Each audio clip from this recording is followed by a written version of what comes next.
is so special and cherished. In some weeks, we just end up not recording because we've just talked for 3 straight hours. And we're like, wow. I got to cook dinner for my wife, or I usually have date night Wednesday night with my wife. So, I mean, that's what we did last week. Last week, we just caught up kind of like this, and then 3 hours go by and we're like, well, we don't have time to record, but this was great. Talk to you tomorrow situation. It's like, I feel almost like I'm married to him on some level, or we've been dating for so many years. Well, your wives have the same name, right? Yeah, they have the same name, which we just interviewed our wives on the podcast, which was a fun episode. That was a great episode. Yeah, I'll link to it. Yeah, but it's been a complete gift. It started as me just regurgitating what I had done with Matt for kind of my mentoring program I was doing at the time, whatever that was, 5 years ago, 6 years ago. And then it just kind of has morphed into this beautiful community of people who are interested in Matt and I's banter about life and music and mastering. And I think the magic for us is just in Matt and I's relationship. If you changed the host, it would be such a different show. And Matt and I are really similar, but also really not similar at the same time. And I think that approach, it's a yin and a yang type of thing, and I think that's what makes it really interesting. I find it at this stage to be so easy to do episodes because I feel like I'm just talking to my best friend, every Wednesday.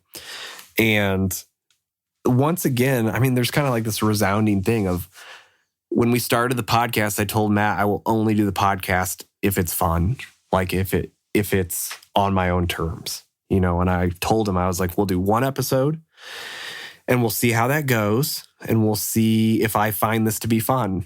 Like it was, call it selfish, but it was a thing of like, if I'm going to commit 2 to 3 hours every week to this, it's got to be life-giving and joy-expanding, or I got to say no to it, because it doesn't make us any money really. We've gotten some clients from it, I know, but it's not a financially, even though it's grown exponentially, it's not something that really brings in any money for us, directly. But I don't know how, I don't know how you interview people over and over again. We don't interview people because Matt and I I don't want to speak for him, but I think we both find it really stressful to interview people. Yeah. And the mental strength that you have is amazing to do it over and over again. People that do interviews well, and you are one of them that does it well. Thanks, man. I couldn't do it. It's not in the, you could say maybe I could figure it out or learn a pattern, get better. But it takes a year. It's something took me I a year, no desire to do. And the few interviews we've done, which have gone well, when we get done, Matt and I are just like, ugh, no. Like, that person is absolutely incredible. So glad they said what they did. Let's not do an interview again, like for the next year, And, and we just have kind of done that. And the podcast magic is Matt and I's banter and monologuing. And it speaks directly to my ethos of stay in your lane. And if it's going to work, it's going to work. And also it's going to take lots of time because we're not like a massive podcast, but we have a nice following going on. But it started from nothing. It started from 12 people to then 1,000 to 3,000 to 5,000, 10,000 and so forth and so forth. And it just is the consistency and showing up and creating community. And I also think being honest is really important. Good content is honest content usually. And just showing up again and again. It just takes a long time for people to even realize you exist, and that's... because that's the beauty and the curse of podcasting, right? It's because a friend has to tell a friend or something, that the podcast exists. Yeah. There's no easy way to share it. I literally had to, I did Facebook ads at one point just to let people know that there's a show called Secret Sonics. Did you find that to be helpful? Yeah, it was really helpful, actually. Cool. My audience did really grow. Yeah. But I had to reach an audience. Right. There's no way to reach an audience organically with podcasting. Right. Totally. Literally zero. or it's an extremely slow organic thing. You know, it's like you have a guest on, maybe it'll pick up a couple new listeners. You know what I mean? Yeah. But it's not fast enough to get to enough of an audience. It's a slow burn. But when people join the train, though, they're in. You know what I mean? That's what's noticed. amazing about it. That's the amazing. Loyalty runs because they're your deep. friends. Like, you know the host. Right. Like, I feel like I know what's up with you and Matt overall. You know what I mean? That's good. You know? Yeah, I mean, it's almost like a morning show, like, to me at this stage of, like, you're really just listening to us chat about whatever we thought was interesting that week. And we kind of have a list of topics that it's an ongoing shared note we have that we'll just throw things in. But usually the Wednesday of, we will catch up for a good hour first, and then we'll just go, hey, you want to do an episode today or not? And usually we say yes. And then we say, what do you want to talk about? And then we just go down the list and pick one and just roll. Like, we do next to no prepping. We do next to no editing. And I'm not saying that as like a toot my horn, because you can probably tell by the episodes, but sometimes. But it's just something where we really want to just speak on things that we feel like we already know about, usually, which is how we kind of just wing it off the top of our head. I also really like that we don't really prep each other, because Matt and I usually approach the same topic totally differently. And that's always fun of, like, I don't know what he's going to say about compression if we talk about it, you know, or I don't know what he's going to say about business marketing if that's the topic for the day. Like, I think that's part of the fun. I have fun with the episode because I'm like, I don't know what he's going to say, you know, and he doesn't know what I'm going to come from my side. I'm in the middle of your most recent episode now. Yeah. And I was just like, what? Matt's just going off about, like, you know, electricity in your room. It's like, what? Where does this come from?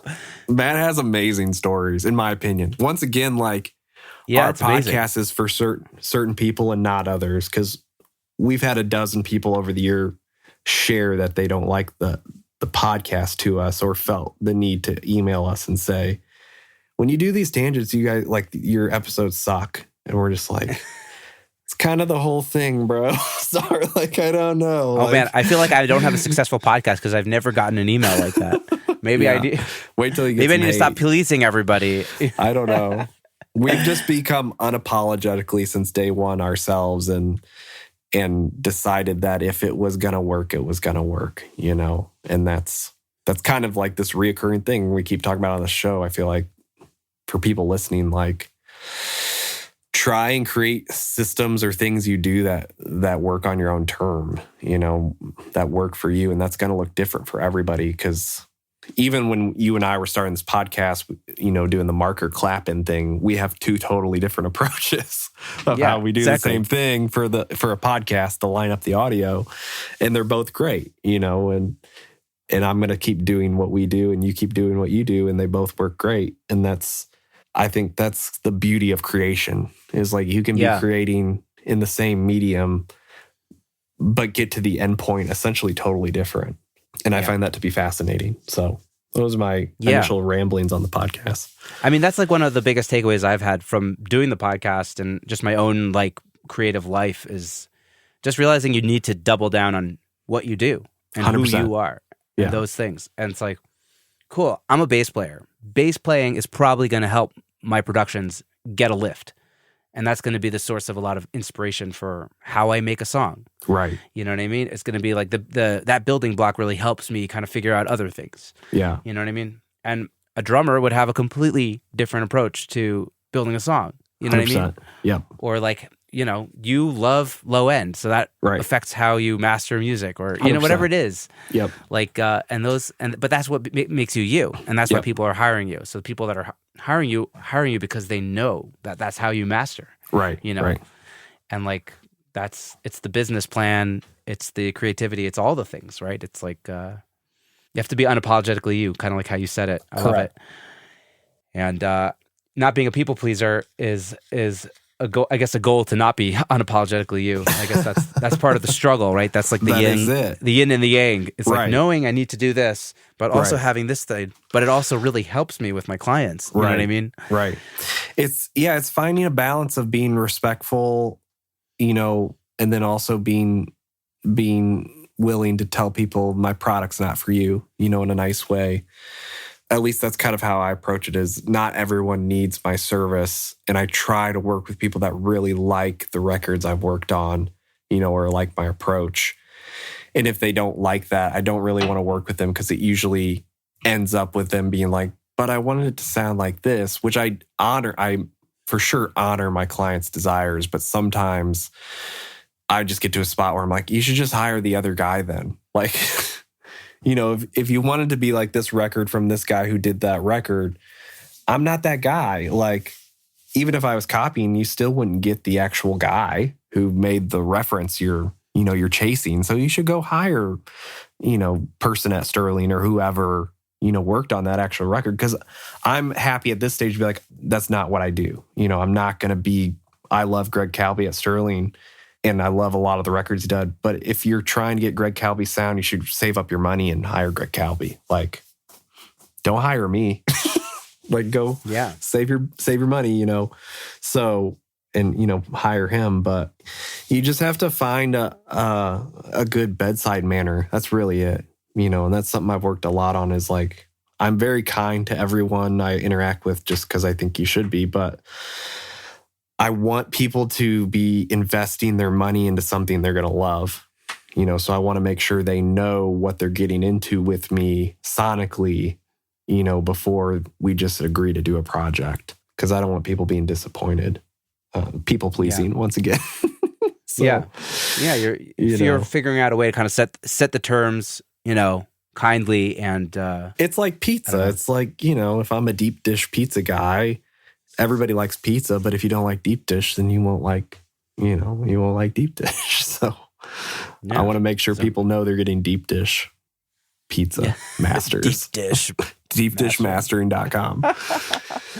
That's my son is always talking about pizza, wheels on the bus combination. So it's actually all making sense to me. It's all making sense to me in a dad of a 3-year-old mind. There you go. I did want to ask you a little bit about mixing and mastering, because I know you still do a little bit of mixing. Yeah. How are you able to kind of do both, either simultaneously on the same song, or, I know you market yourself as a mastering engineer. How are you able to kind of keep a little bit of that mixing thing happening at the same time? Well, I feel like I was blessed randomly to train on both sides of it. So that's like kind of step one, was like, I initially started as kind of in a band, and then, moved into post-production and started really in mixing first, engineering, and got to learn from some really great mixers. And I was mixing a lot when I first got to Nashville, and kind of stumbled into mastering as well, just because the few times we sent masters out, no one liked them, when they would come back. And so I started reading books on mastering. I started, studying plugin manuals. I started looking at gear and kind of trying to learn, what do you do at mastering that's different than mixing, if anything, or what does that mean? To me, it is two different things. I think mastering is very much about calling the record done, but I also believe that a mix is not a finished product. It's like call it 3 of 4 in the creation process. And I've found that if I set my mix up a certain way, then the mastering techniques, balancing gear, or even plugins that are specifically for mastering, I find to do a better job at bringing things up to final level to be competitive and for translation. I 100% believe that a mix is not a final product, and that the best finished records, the best masters, come from the mixers I work with who know where they end and I begin. And that's something you have to learn, in my opinion. This is the power of team and community, is learning, with my mixers, they now trust me 1,000% to finish the record. So they know I just need to take the record to this stage. I don't need to worry about, and essentially they don't have to worry about loudness. Now they're all making heated references, but I usually don't work off that.